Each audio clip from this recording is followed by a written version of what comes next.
everybody. Welcome back to Goodnight Lighthouse. I'm Miss Dorothy and I'm here to read you another story. And tonight, I'm a little nervous because I'm going to read a story about a monster. But I don't think it's going to be a scary story. At least I hope it's not a scary story.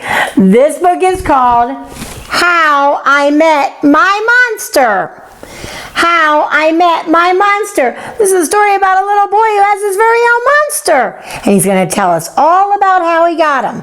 Now, I don't know if I want my own monster, but I don't know. Maybe after we read this book, I will want my own monster. We're going to have to get into this book and find out what it's like to have your own monster and how you meet them. Are you get inside this book with Miss Dorothy about a monster? Good. I need you to sit up and listen up, because here we go. How I Met My Monster. Written by Amanda Noll, illustrated by Howard McWilliam.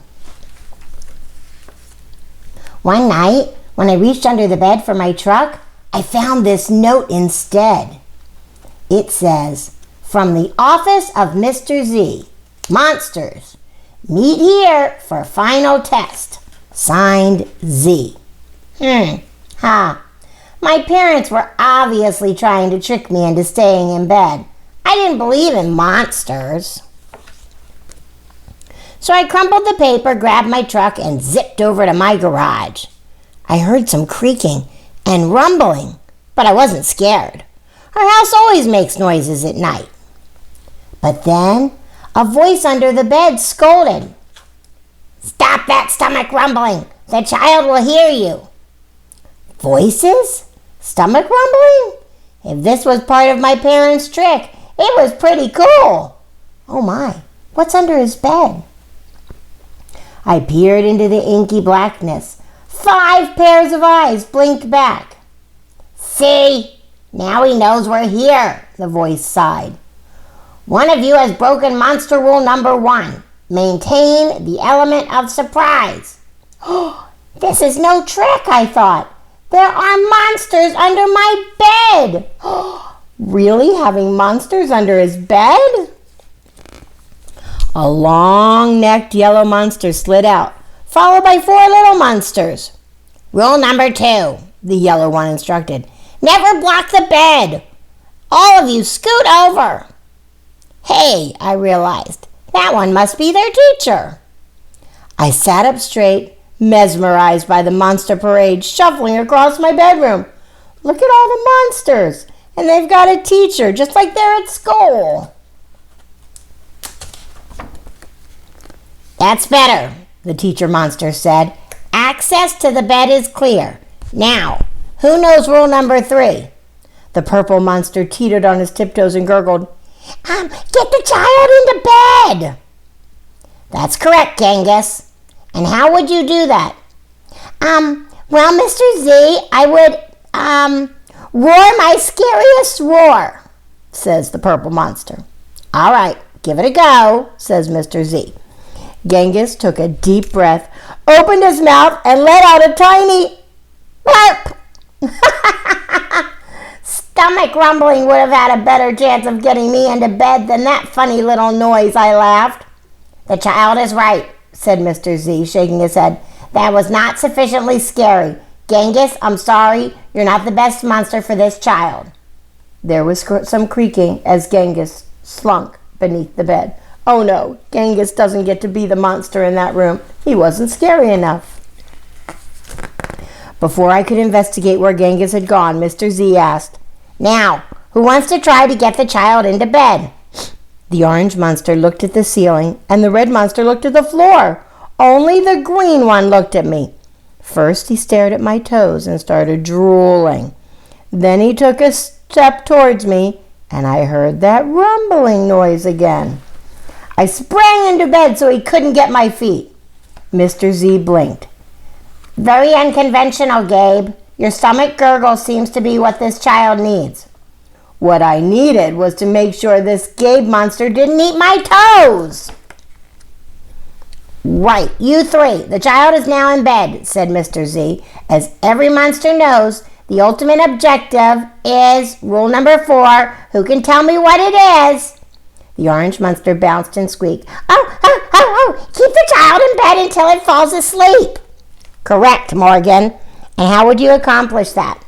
Shadow puppets! Shadow puppets! She squeaked again. Gabe whistled through his nose as I snickered, but Mr. Z said, interesting idea. Try it.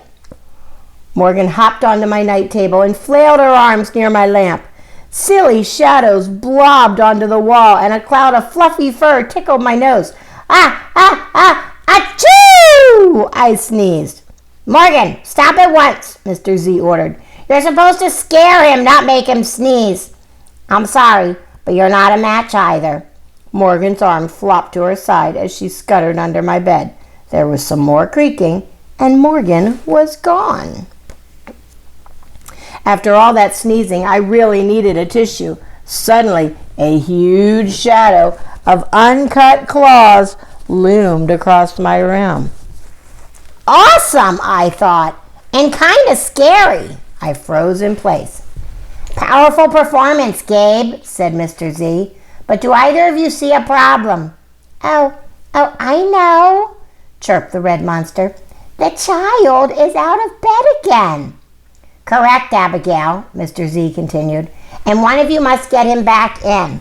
Let's revisit rule number 1. Maintain the element of surprise.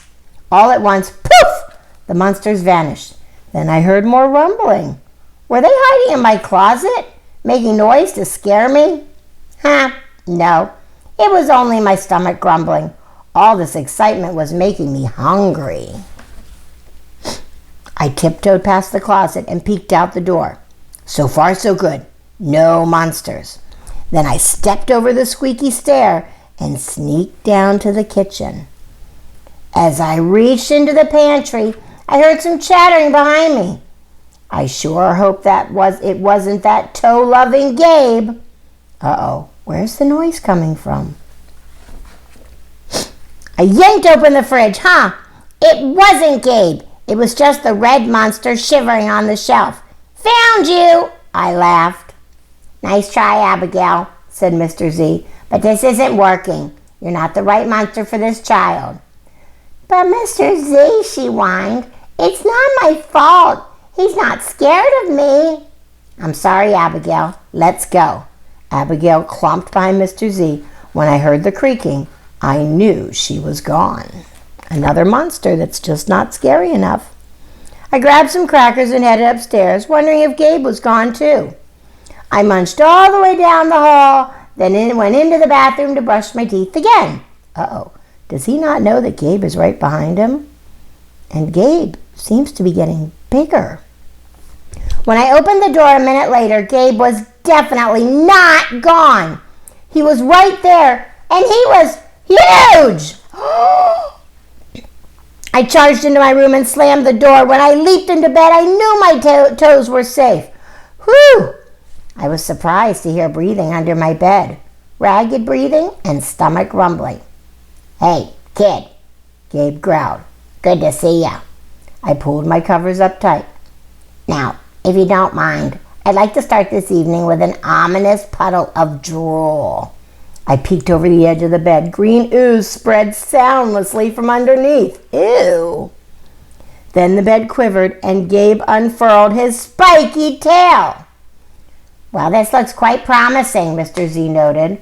When I heard some more creaking, I knew Mr. Z was gone, and I was alone with Gabe. Gabe loomed over my bed and began sharpening his uncut claws on my bedpost. How did you get so big? I gasped. Rule number 5, my friend, he explained. People food makes monsters grow. So thanks for the crackers. Got any toes I can munch? I scrunched in my feet so Gabe couldn't get them. This was way better than playing with trucks. No toes tonight, but you can have this, I offered, tossing a stuffed monster off the bed. Gabe dove for it. His soft, comforting snorts filled the room as he snuffled the toy. I shivered. Kid, I think this is the beginning of a beautiful friendship. said Gabe. No other monster can scare me like you, I giggled. Gabe was the monster for me. His snorts and oohs were perfect. I yawned, then shivered again. I was asleep in no time. Well, it was a little scary, but not very scary, because it turns out that the monsters were just there to do their job. They had a job to put the kids to sleep, and they had to find a monster scary enough to make the kids want to stay in bed. And he found one, but it turns out it looks like he's going to be his new best friend. Gabe the monster was the monster for him, the only monster that could get him to stay in bed. Well, I'm glad it's not a real monster, but it was a fun book. It was fun meeting Gabe and all the other monsters who were not very scary. And now Gabe is his monster. I wonder what kind of adventures they're going to go on now that he has his very own monster. We're probably going to have to find more of those books and see what happens. But now you don't need a monster to get you to go to bed, because you've got Miss Dorothy. And I'm telling you, it's time for bed. I need all my little monsters to get under their covers, get cuddled up, curled up, ready for a really good night's sleep. And whatever you do, don't worry about monsters. They're not real. And tomorrow, when you're playing with your monster friends, obey, and obey right away. And then come back and see Miss Dorothy. I'm going to be sitting right here, ready to read another book to you. Bye! Thanks for reading with Miss Dorothy. I hope you enjoyed this book, and I hope you'll come back soon to read another. What's your favorite book? Drop Miss Dorothy a note and let me know. I'll go find it, and I'll read it to you. Be sure to subscribe, like, and share. I'll see you soon.